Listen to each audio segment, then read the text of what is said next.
રાજકોટ શહેરમાં ગઈકાલે જ સરા જાહેર દારૂ પીતા શખ્સનો વિડીયો વાયરલ થયા બાદ પોલીસ કમિશનર બ્રિજેશ ઝા દ્વારા દેશી દારૂના અડ્ડા તેમજ બુટલેગરો પર તૂટી પડવાની સૂચના આપવામાં આવી હતી, જે બાદ શહેર ક્રાઇમ બ્રાન્ચ, એસઓજી અને સ્થાનિક પોલીસની ટીમોએ સંયુક્ત રીતે સર્જિકલ સ્ટ્રાઇક જેવો દરોડો પાડતા 79 કેસો કરવામાં આવ્યા હતા। દરોડોમાં 517 લીટર દારૂ અને 2343 લીટર આથો મળી આવ્યો હતો, જે નાશ કરવામાં આવ્યો હતો। આગામી દિવસોની અંદર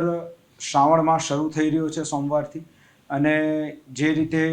અલગ અલગ વિસ્તારોની અંદર કોઈને કોઈ રીતે દારૂ વેચનારા લોકો જે છે તેની માહિતી પોલીસને મળી રહી છે, તેને ધ્યાનમાં રાખીને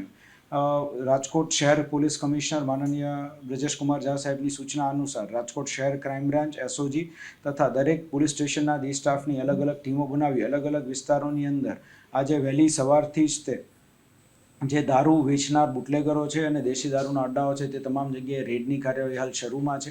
અને આજ સમગ્ર દિવસ દરમિયાન કાર્યવાહી શરૂમાં રહેશે। અને જે કોઈ પણ લોકો જે છે તે આ પ્રવૃત્તિ સાથે જોડાયેલા છે તેના વિરુદ્ધ કાયદેસરની કાર્યવાહી સાથે અસરકારક અટકાયતી પગલાં પણ લેવામાં આવશે।